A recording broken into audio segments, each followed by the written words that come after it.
fourth graders, welcome back to Where the Mountain Meets the Moon. Today we're going to kick off with chapter 25. And so knowing that this book doesn't have chapter titles, just these illustrations at the beginning of each chapter, what can you predict this chapter might be about? What might happen? And as we're reading, think about, keep monitoring for meaning in your head. Is that true, or do you maybe need to revise yours? Okay? So here we go, chapter 25. Ma and Ba found the days without Minli long and difficult. In the morning, as soon as they woke up, they rushed to Minli's bed to see if she was there. In the afternoon, they hurried from the fields, hoping to find Minli waiting at home. And at night, with a rice bowl and a set of chopsticks waiting for her at the table, they looked up at every sound of footsteps. But an empty bed and house always greeted them, and the footsteps always belonged to a passing neighbor. While Ma's anger had disappeared with the goldfish man, she grew a little thinner and paler every day, and Ba's eyes no longer twinkled. And one evening, in the middle of the night, Ba woke up alone in bed to a voice calling. "Wake up, old man," the fish said. "Wake up, your wife needs you." Ba quickly rose and looked for Ma, who was sitting by Minli's bed. In the stillness of darkness, Ma shook with sobs. "Oh, wife," Ba said softly, sitting next to her. Ma turned to him, her face shiny from wet tears. "What if Minli never returns?" Ma said. "What if we are always without her?" Ba put his hand over his face, brushing away the tears that were forming in his eyes. "I don't know," he said. "Neither do I," Ma said, and she buried her face in Minli's bed, crying in despair. Ba stroked her hair as she wept, and occasionally closing his eyes as he fought his own gloom. Finally, as Ma's crying slowed and calmed, Ba said, "Do you remember the story I told you about the paper of happiness, and the secret which was one word written over and over again?" The back of Ma's head nodded, and Ba allowed himself a small smile. "I have thought a long time about what that word could have been," Ba said. "Was it wisdom or honor, love or truth? For a long time I liked to think that the word was kindness." Ma's face remained hidden in Minli's bed, but her sobs had stopped, and Ba knew she was listening. "But now," Ba said, "I think perhaps the word was faith." A faint gray light seeped into the room, as if the moon was escaping from the clouds. Ma lifted her head and looked at Ba again. She wiped her eyes with her sleeve and gave a small, sad smile. "Perhaps," she said, "perhaps you are right." And she placed her hand, wet with tears, in his.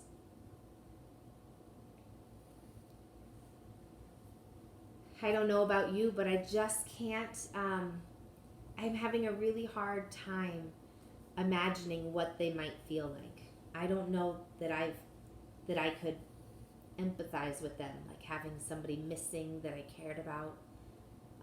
But I can infer a lot. Like, obviously, what can we infer about Ma sitting at Minli's bed crying, right? And just anything else we know about loss or like mystery. So I'm inferring she might feel lonely. I'm inferring that she might feel guilty. Sometimes I think when people are missing or when they pass, some people wish they would have acted differently. So those are some of the feelings I'm inferring Mom might be feeling. What do you think? All right, chapter 26.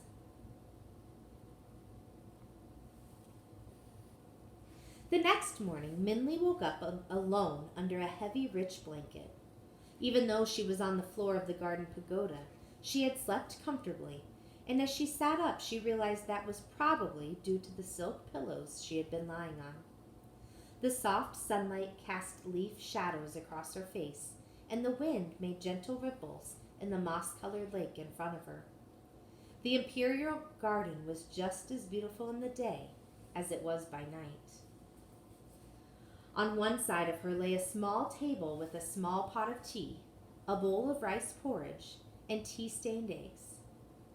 Breakfast, Minley thought to herself.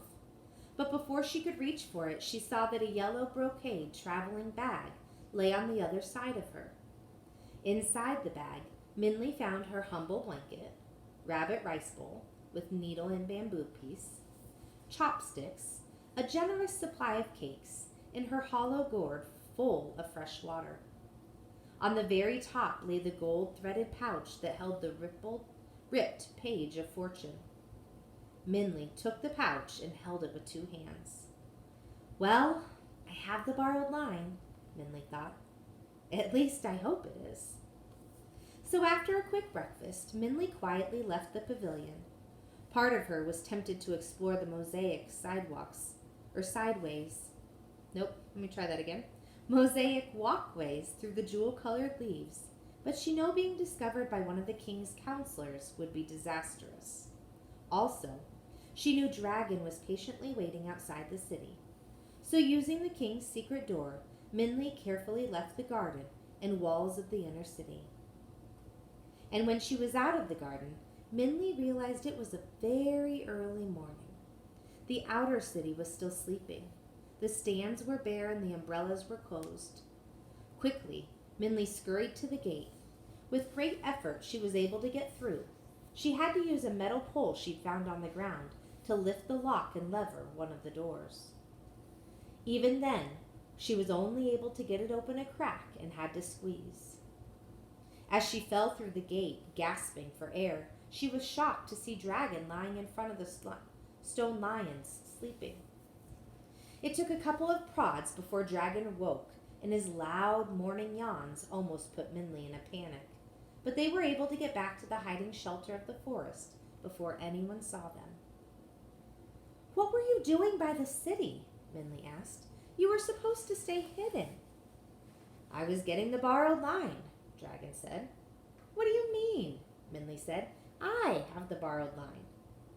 And in a rush, the two of them told each other about their night adventures. Dragon stared at the ripped page from the book, and Minley looked at the red cord in Dragon's hand. So which one is the real borrowed line? Dragon asked Minley. I guess that's another question we'll have to ask the old man of the moon, Minley said.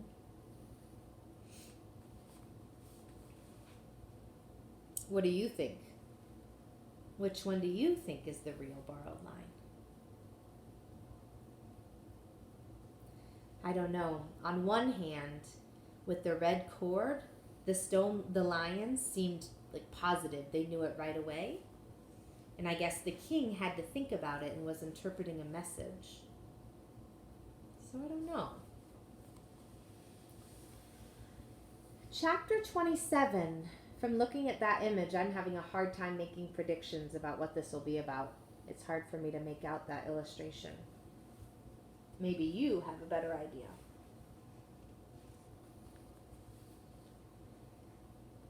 With both borrowed lines, Minley and the dragon continued their journey. Minley remade her compass with her rabbit rice bowl and followed the needle's pointed direction. As they traveled, the land became more barren, rocky, and steep. Without trees to tame it, the wind blew wildly, burning Minley's cheeks red with cold. The icy air shoved and pushed them, as if trying to keep them back. I can feel that feeling. Have you ever felt like that? Where it hurts your cheeks? Late in the afternoon, after traveling up stony ground, Dragon made a noise.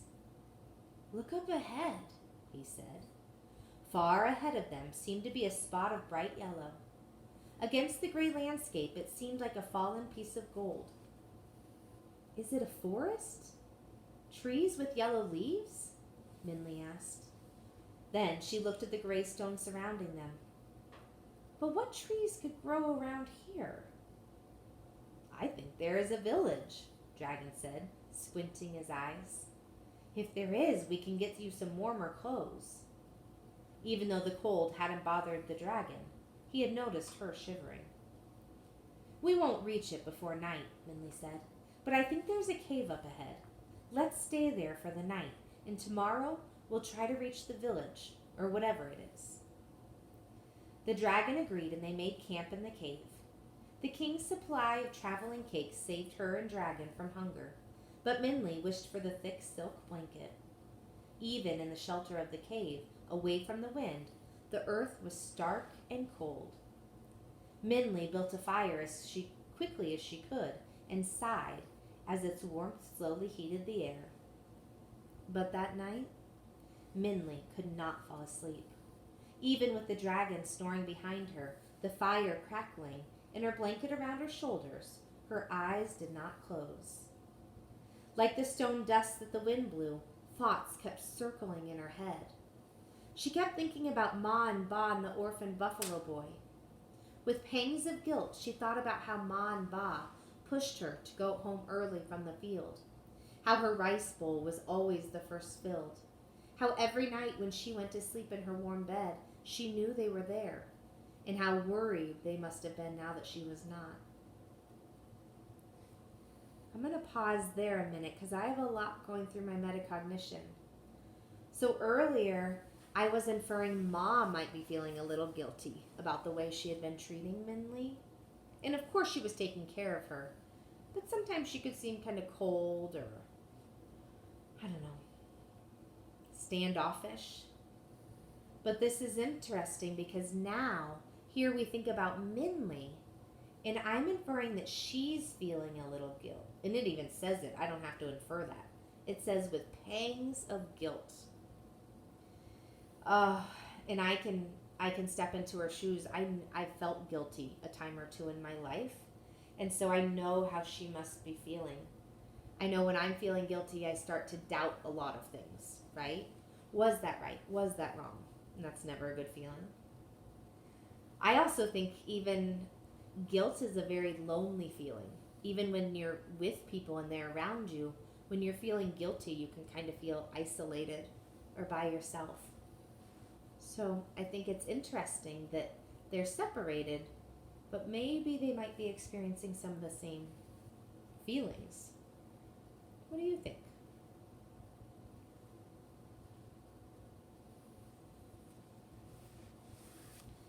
All right, I'll continue.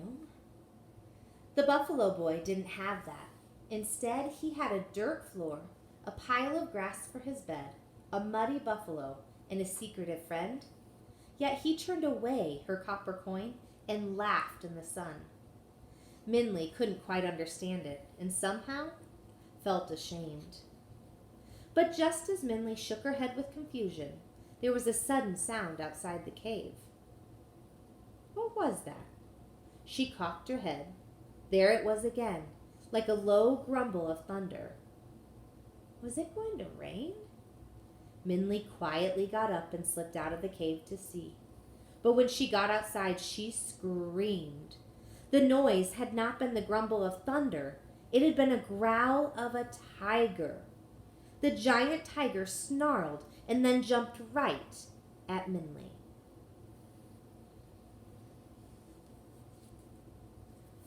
Oh, and so many authors do this. They leave us at a cliffhanger. What are you thinking?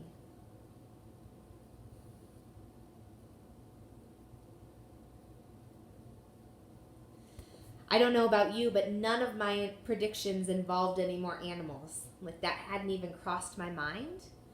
But now that I see that I need to revise some of my predictions, one thing I know about this text, if I activate my schema, is that there's a lot of magical creatures. We know it's a fantasy book. So that's leading me to wonder, is the dragon going to be like a really real, ferocious, fierce, I said dragon, I meant tiger. Or is the tiger going to be magical, is something I'm wondering. I wish I could hear your thinking right now. But we'll go ahead and continue with chapter 28.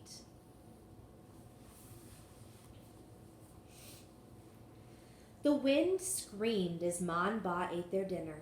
The shutters of their houses waved and slammed, shaking the house, and the light from their lantern wavered. They looked at each other and wordlessly went to the window. "There's fear in the wind," the fish said. "Great worry." "Is it a storm?" Ma asked. Ba looked at the fish. It stared at him with big eyes. "I'm not sure," Ba said. The tree branches bent in the wind violently, as if being shaken by the sky. The wind shrieked again, and the cold air gusted into the house. The water in the fishbowl rippled, and the fish swayed in the bowl. Both Ma and Ba shivered.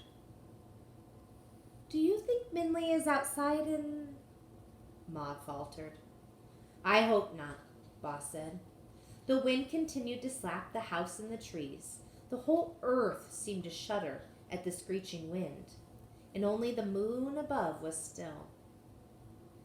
Ba looked at Ma and saw her soundless lips move as she gazed at the moon, and he knew what she was doing, and he did the same. "Please," he implored the moon silently, "please watch over Minley. Please keep her safe." And the moon continued to shine.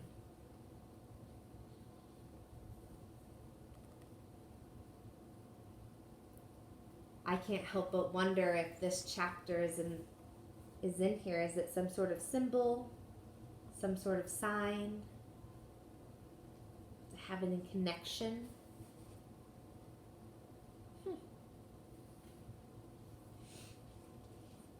We're going to keep going with chapter 29. And I'm predicting we are going to be back to Minley and the dragon, and now we know the tiger, just based off of this illustration. Minley's scream seemed to freeze in the air. The tiger leapt at her, his scowling mouth glittering with pointed teeth, his blade-like claws rushing toward her. Minley knew there was no escape. But a flash of red violently knocked at the attacking claw away.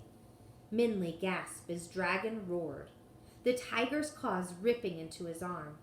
With the brutal force of his other arm, the dragon threw the tiger back, forcing it to fly into the air. "Go away!" Dragon thundered, in a voice that even made Minley quake. She would never have imagined Dragon could speak that way. The tiger glared like a spoiled child. Minley could now see it was not an ordinary tiger. It was bigger than a horse or a buffalo, and it was a dark, dusty green like the color of sand dirtied from ocean foam. Even in the dim light of the moon, Minley could see its eyes. "Go!" Dragon commanded again. Minley realized she had forgotten how big Dragon was.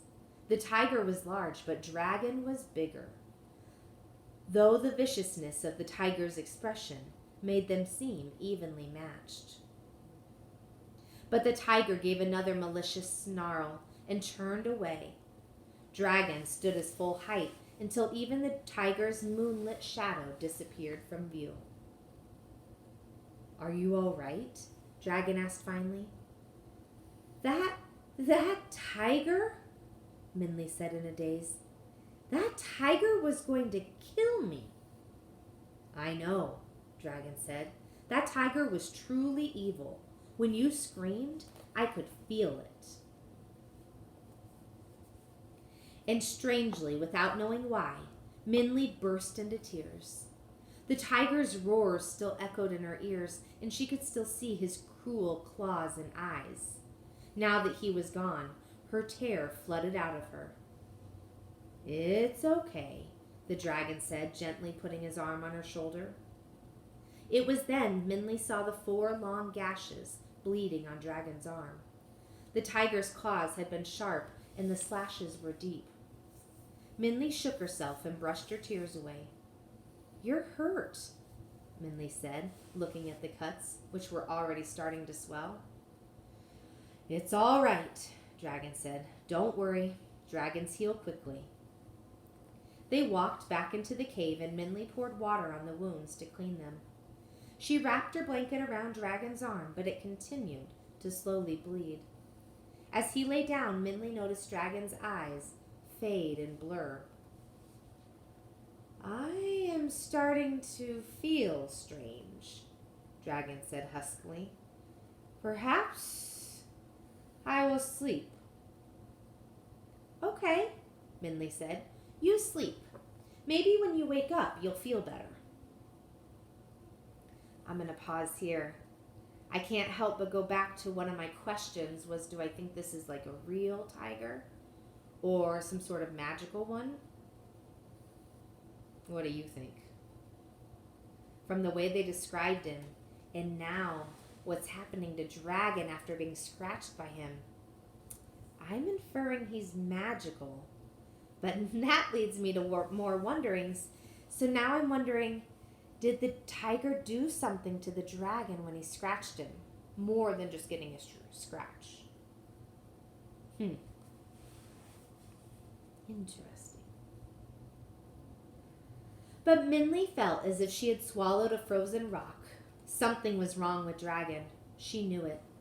Throughout the night, his breathing grew hoarser and his skin was damp. Every time she unwrapped the blanket, she grimaced. The ugly wounds had turned black. An evil-looking liquid was starting to seep. Minley shivered, and it was not from the cold. He's getting weaker, Minley thought. Something is very wrong. I have to do something. Dragon needs help. But I don't want to leave him. What am I going to do?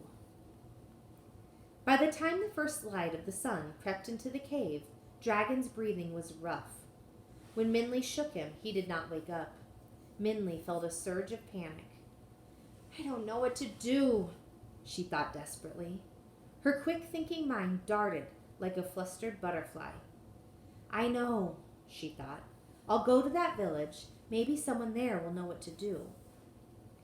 Minley stood up and whispered into Dragon's ear. I'm going to get help. I'll be back soon, I promise. Just hold on until then, okay? But Dragon did not respond, and Minley felt tears start to form in her eyes. Quickly, without even gathering her things, she turned and left. It was mid-morning outside, and Minley squinted in the sun. The wind still blew bitterly, but she didn't even notice. Instead, Minley began to run toward the patch of yellow in the distance.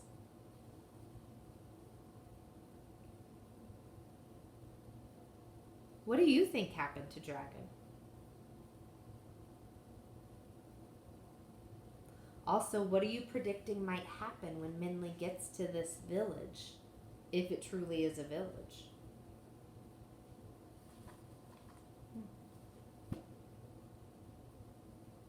Thanks for all your great thinking, fourth graders.